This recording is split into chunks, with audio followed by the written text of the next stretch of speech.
What's that, John? Uh, so I've been hearing all. This is cool. I've been taking a lot of notes here, but uh, we're talking about language and this sort of communication. And Rick, I want to get to a point here. This is great. Hey, and what do you say, Wally? What do you say? The last words, triangles, and what is scissoring? Scissoring? Is that what you say, Wally? Yeah, that's the hockey term. Yeah. Well, so in Overlapping in soccer, right? no, in soccer, well, you can say overlapping, but in soccer is a word for this. It's called permutation. Permutation is the ability to switch places where you're not occupying somebody else's space that it doesn't need. And if we go back in time, the Soviets were the first ones, not the Soviets, before that in soccer, this concept was already applied into it. So triangles and squares and octagons and whatever you want to call it there, whatever name you put in, it's always been used already. What people come up with now, you can call it, I mean, all these names that we put into it. What is a foreshake? It's a high pressure game. What is a back check? It's tracking in soccer. Simple as that. You back check, you're tracking your players. So we can use, well, I've been doing this both hockey and soccer for so many years. And the vocabulary we use is that a choice of philosophical and etymological words that you use. That's basically it. And I think the concepts you were mentioning, all these great people from Quebec that I had the chance to hear or to see in my times in Quebec. Uh, Things have changed because the game evolves every time, and we have all these new concepts in soccer. We talk about this high pressure now. Is high pressure game, constantly putting pressure, high pressure on the high zones, on the attacking zone. And some of the best teams in soccer are doing that pretty well. But it's nothing different from 40 years ago or 50 years ago. The formations, there's just formations. We talked about this last time we talked, Wally. Remember 1-3-1 in hockey? I use that in hockey. Not many people use that. I use it in soccer indoor when we play the version arena version of soccer, hockey and soccer, 5 versus 5. All my teams play 1-3-1, and it was very, very efficient. The only difference in soccer and hockey is that we use our goalies more. I don't know if you guys agree. The goalies in hockey should play the puck. Point. That's my opinion. And my goalies, by the way, when they used to coach some teams, I try to get my goalies using the puck and making passes, and we pass back to the goalie, by the way. So, yeah, some guys say, "Hey, what are you doing out there? You're not supposed to do that." Well, yeah, we're using everyone. So, but that's just an opinion and things here. One of the things I want to just say, Rick, that you mentioned about preparing the players, and I think this is where I think we need to sort of agree or disagreed. I'm totally 100% behind teaching the players um, uh, this. I call them preparation movements, and I call this homework. You mentioned they need to fight. They need to learn to fight. So we do a lot of dry line training, and we do combat sports. We call it the Spartan box circle, where they have to go in, and they basically wrestling. We have our rules. You're not allowed to shock people, to hit people with the elbow. But I tell you, I've done this with U8s, U9s, U10s, younger kids. Now, this is the difference I think I want to share with you. I do not tell them what to do, Rick. I don't tell them to go knee down. I let the repetition without repetition take care of that. And that's a principle in the game that once you do something like a 200, 300, 400 times, you found a way on your own to resolve that affordance or problem. It's a solution problem that you need to resolve here, Rick. And that's what I think is the difference between, I would say, the methodology we're using. I do the same, but I use a different approach. So I will say, Rick, you get in that circle and you have to take John and Richard and Wally and Dean. Who's going to win? And we're going to play this for 10 minutes. So I have a choice. I can tell them, get me down. Sometimes I will, go lower so you get more balance, more strength, more power, more. You got more options when you're low, right? Is that correct? It's no different in soccer. You got a very solid stand. But I basically just put the kids out there and let them deal with that. So some of our kids are bigger, taller, stronger, weaker. So they have all these sort of variabilities of fights where they start getting, how do you say, they resolve these problems on their own, and they found the solutions on their own. My purpose is to allow them to go and search for that. And we talk about this emergence of beauty.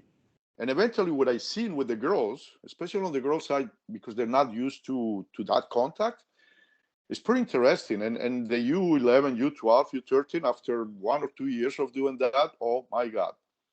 Now, I'll go from there, from this preparation movement, no sticks, dry land, no hockey, forget about that, no skating. We go on the ice, and then we play a game 1 versus 1 in a box with 2 nets, very contextual to the real game. I don't tell them anything. I just say, now you have a problem. You have to win this game. We have, I don't know, 15, 20 minutes of 1-on-1, and we have 12 players inside, 10 players. That's a good number you have to deal with. You have to play with these numbers. And they go and play that game. Now we talk about scoring here. I think Wally mentioned that about uh, team doing that in practice. You need to keep the score.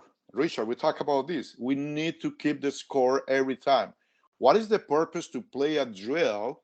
And this is the problem I have with drills. Not the problem. I don't agree with drills because we never keep the score in drills. We don't care. Oh, so we're doing a technical thing. Well, it doesn't help you. Contextuality is everything. And if you put the players in a fight 1-on-1 and you tell them you have 15 minutes and we're going to have 10 players on that game, who's going to win the most games, then you start putting the real pressure and what the reality is. And they're going to start learning to resolve these situations. I can add to the scoring.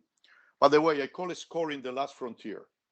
Scoring is what matters in games. So I always say we start with this scoring matrix, and usually what happened, Rick, how many games you won? Well, I won 4 games, but they happen this way, Rick. You win the first one, you get out. You get somebody else to score against you. Wally scored against you. Wally stay. He wins 1 game because Richard came in and beat him, and so on and so on. So usually you have these inconsistent sequences of winning. And that's what I tell players. We're not doing good yet. What I need is Rick to win 1, 2, 3, 4, 5 games in a row.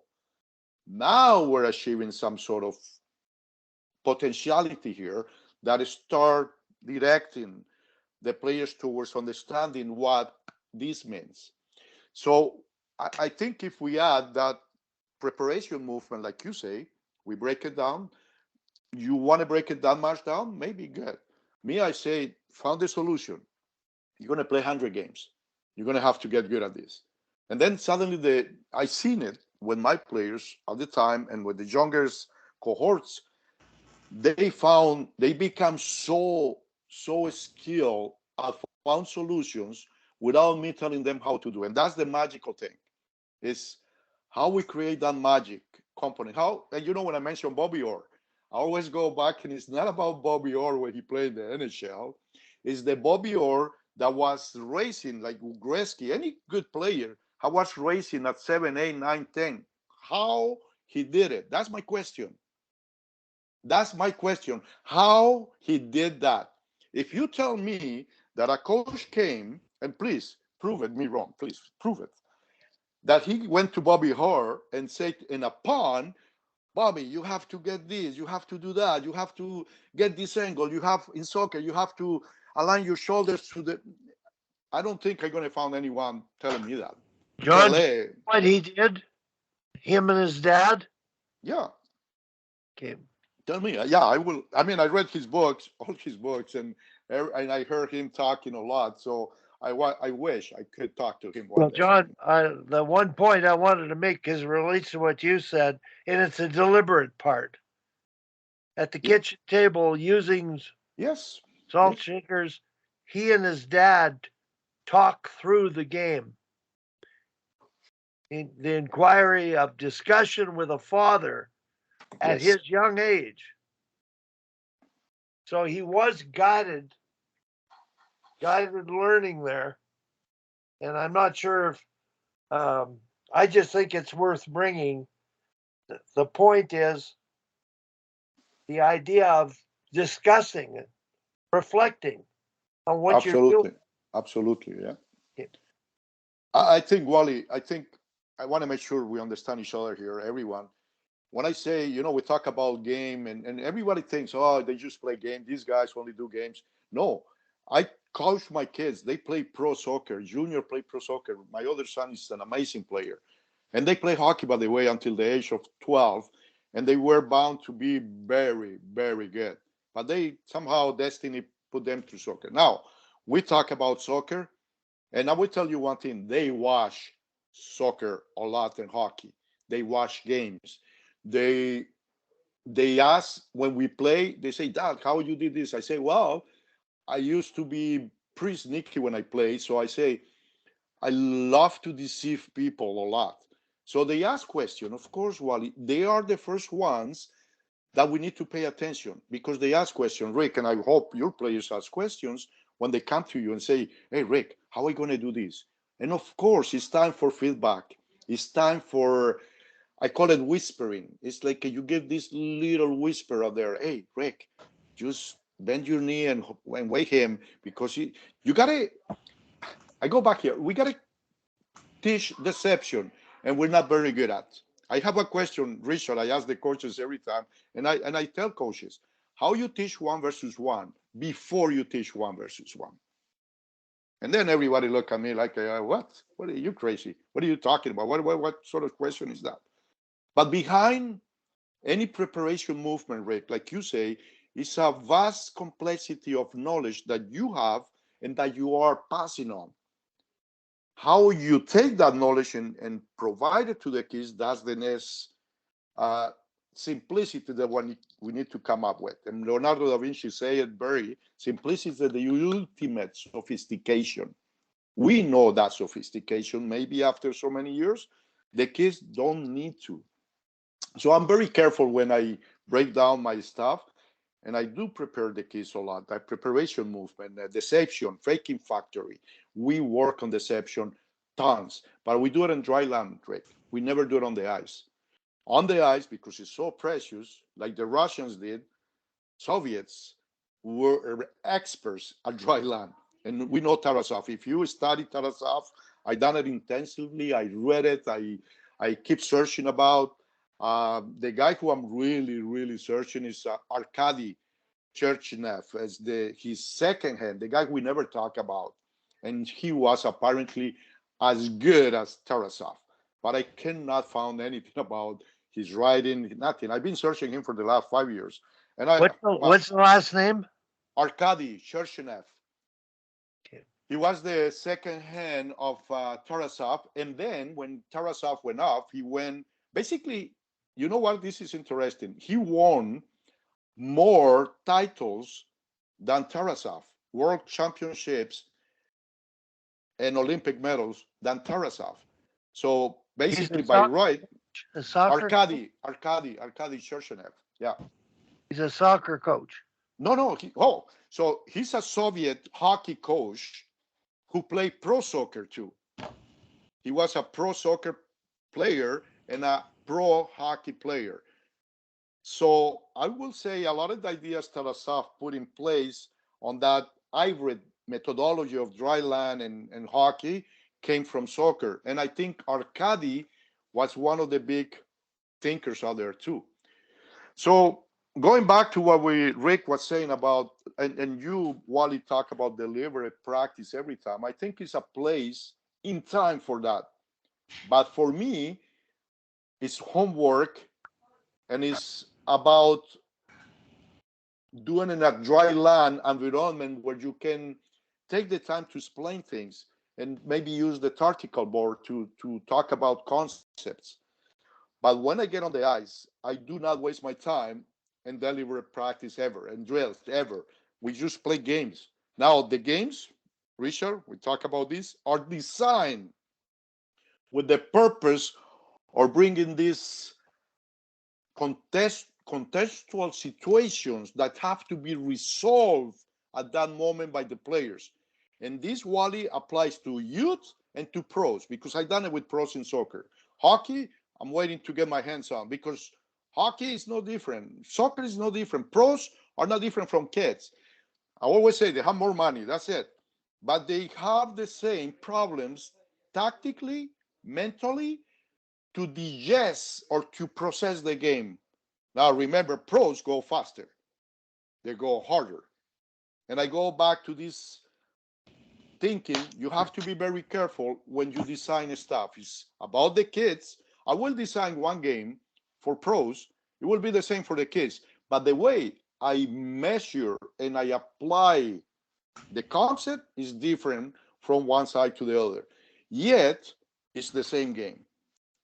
Spartan box, one versus one. You have to play it. You have to refine it. I don't see anyone, and even the best players right now in hockey have room for improvement. Messi have room for improvement. But the way you coach that is a different level. It's a different concept. They are in what I call in anticipation mode. It's I call it anticipation and transition awareness. Their awareness is very high. They have not much time to react to things, so they need to be anticipating. We talk about John, scanning. John, Yes, I'm sorry to interrupt, but I have to mention Greg Revac talks about Messi and exactly what you're talking about on his last posting. It is brilliant, yes, that part of his IQ of yes. interpreting the environment and making decisions. It's far beyond what we could imagine. It's a lot of Wally. It's a lot of studies. And by the way, I talked to Greg Reback. We had a podcast last week, so we had a pretty good chat about a lot of stuff. And and when you talk about Messi, Ronaldo, the great players, if you do studies or you read what they done with these guys, it's quite amazing. But again, it comes down to we go back to the same how they were raised, how they played the game, how they were free to make decisions, and how they sort of always learn in that contextual mode of game situations. And by the way, when Messi went to Barcelona, he had one of the best groups ever. And this is, I don't know if you know this, Wally, but one of the best crops of talent was that year, the year before Barcelona brought Messi in. That was the years where Iniesta, Xavi, Piqué, all the great players from that club were blossoming onto wow. And then they got Messi on top of that.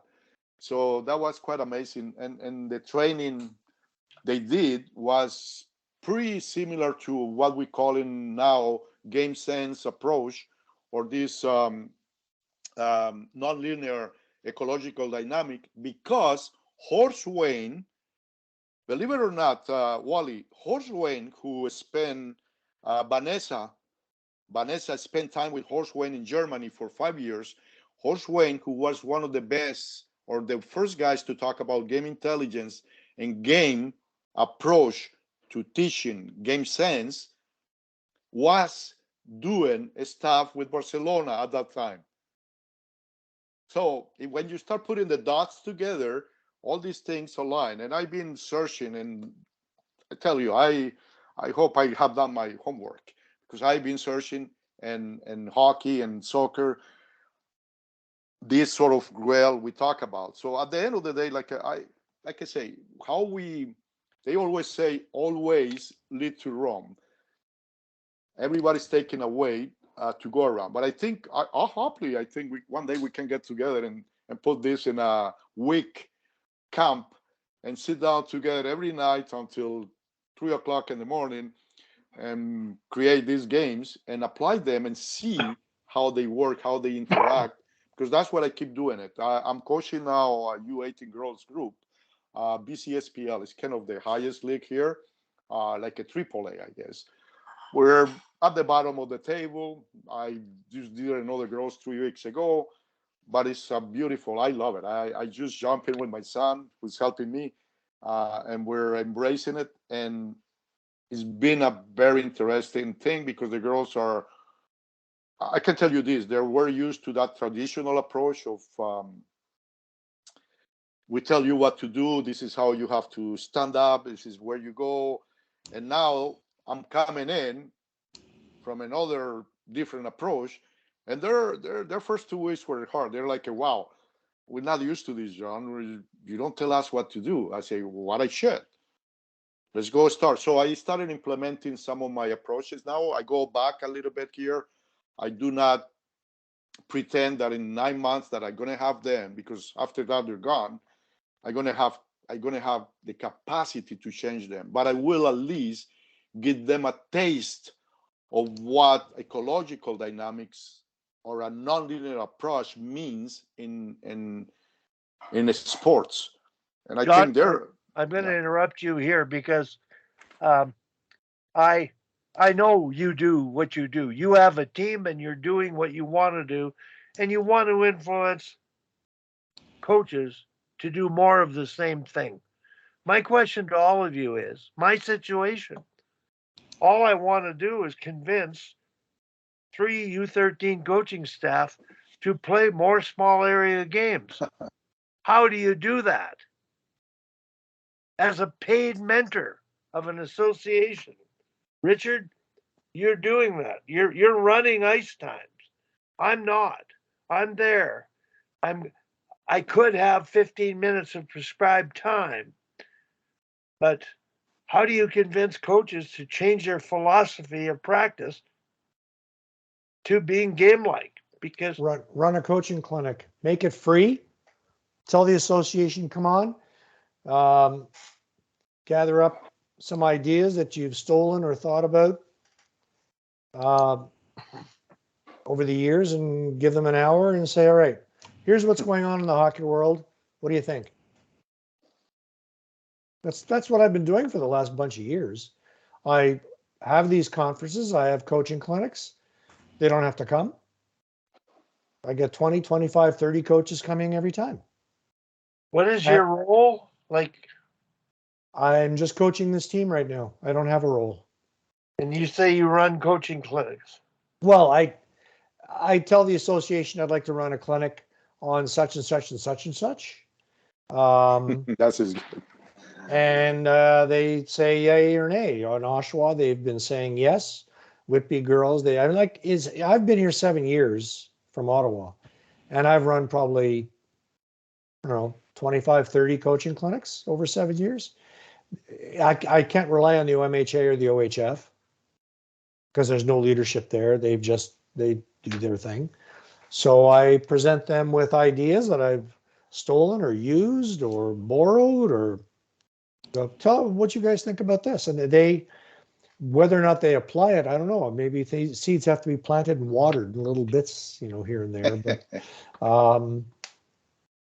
you don't try, you don't get. Wally, I think just to mention about this. So I have a team now in this big club. They have 5,000 players here. 5,000 players in this club. And Wally, I gonna do education now in the club. It's called the Learning Facilitator Education in Soccer here in BC. So we're sort of teaching all these courses, active start, fundamentals, learn to train, and soccer for life. So I think hockey have some similar stuff when they coach the coaches, right? And then also, I've been talking to the club, and we're going to create. So what you saying, Wally, how you convince these coaches? My way, if I mentor them, I will bring I go to the practices and I start giving them a little bit of things. Say, okay, we're going to talk about games, and education is critical here. I think if they've never been exposed to this, it's going to be some sort of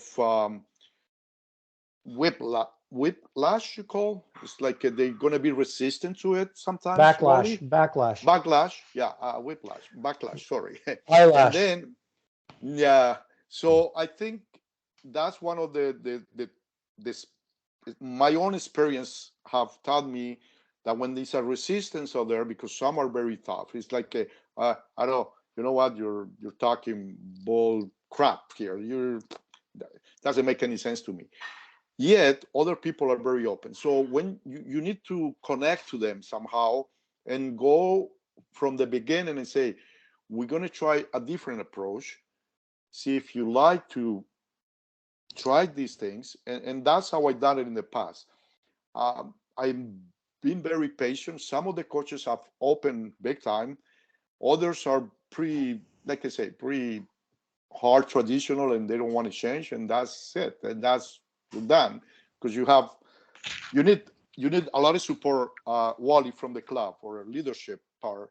They need to support you. They need to support that change. When I was in a club for 5 years, last club in Calgary and Cochrane, I had the authority to change the entire curriculum and the entire approach to coaching. And I did it for 6 years until I left, because the new board changed completely.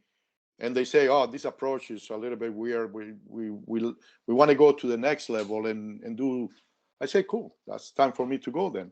Because you cannot just go back and forth between these worlds. You either choose one way or the other. And, a mix, I will say, be careful. You got to be focused on what you want to do and how you want to do that. So you got to be very, very careful with that. So, yeah, I John, think, Wally, John, I'm in your position. I'm being paid 8 teams in an association, and the executive of the board are in conflict yes, wow, there you with go. what Yeah. I'm trying to do. They're paying me, yet they're hiring parent coaches without Knowledge and, yeah. involving me in the decision making process Oh, yep. and There how you to go. develop them. Yep. Uh, so I'm at the point, Tom, I don't know if you're on or not. Are you still there? Probably not. But I'm at the point of um, resigning and just doing what I want to do voluntarily with coaches that are approachable. I just want to watch hockey, and I don't need the income. I just want to make a difference. So that's where I'm at right now. Is I'm being paid. I have this obligation, Richard. I'm being paid to. I all of a sudden I've got So, to do yeah. this, but yet I can't do anything. This No. is a topic for another time to Yes. talk about the leadership roles Well, within an yes, association. yes, yes, yes. I Um, agree 100%. yeah, That's this is a it. very deep, long Conversation. topic Yeah. discussion. Yes. Wally, Wally, what I will say here, and this is my feedback, and I want to share this with you. It happens to me in Cochrane. I left because you know what I do? I'm 63 now, gonna be 63 soon. I don't have, Wow. yeah, wow, I'm a rookie. uh, Wally, I You're don't a have time. puppy. I don't have time to waste no more. You know what I say? I don't, Yeah, Wally, that's I right. don't want to waste my time. You have so much to offer, so Mhm. much knowledge that you carry with you. Why would you waste your time with these people? So you know what I do now? And Richard, we talk about this, and within we're 100% on target on this now. We immigrate to places where we can talk, where people are willing to listen, where people are open mind and willing to experience or explore new ideas. I'm not wasting Yeah. my time with No, you can't. associations No, anymore. you If can. they You can. if to like the I gotta go here in a minute. It's over 3 hours, but the What? What? Yeah. A record today. But you know, Come on. Let's go for the 4. the president of the association out here, nice young guy, he unleashed on his board back in May or something when they were talking about development, and he's not a They have no development. idea. They have no idea. That's They have exactly no what he said. He unleashed on them. He says, Yeah. "Why are you people talking about development? They have no idea. Not They one don't person in understand. this room knows anything about development, coach development, player development. There is no player development without coach development, but nobody knows anything about it. Why are you discussing development when that is not your forte? That is not your background." Richard, and worse, they are making decisions Yes, that right. impact Yes. hundreds, if not thousands of players. I was going to say more, but because this goes on YouTube, I'm not going to talk about it because Wally is going to expose me. So anyway, I have to go, guys. I got Okay, guys. Okay, have a Richard, thank game you. tonight, and Wally, this was great. Thanks for the plug. Thanks, Richard. I hope you come on tomorrow to bring the levity at the level with Daryl of questioning, because really we're more interested in that. Like, I enjoy watching NHL, but I care Yeah. more about the girls' hockey program. Oh yeah, I love my Habs, and I watch the NHL. I watch my Habs every chance I get through my idiot box here that I get the Montreal games. But it's a different world, completely different world. I've spent enough time with the pros and the pro teachers, the instructor guys, the development guys. Go away. Go away. Go away. Okay, guys. All right. Thanks for your time, No, John. no, thank you. Thank you for inviting Thanks. me. Thanks, It's been fellas. great. Okay, thank you. Take care. Thank you. Take Take care. care. Yeah. Bye-bye. Bye.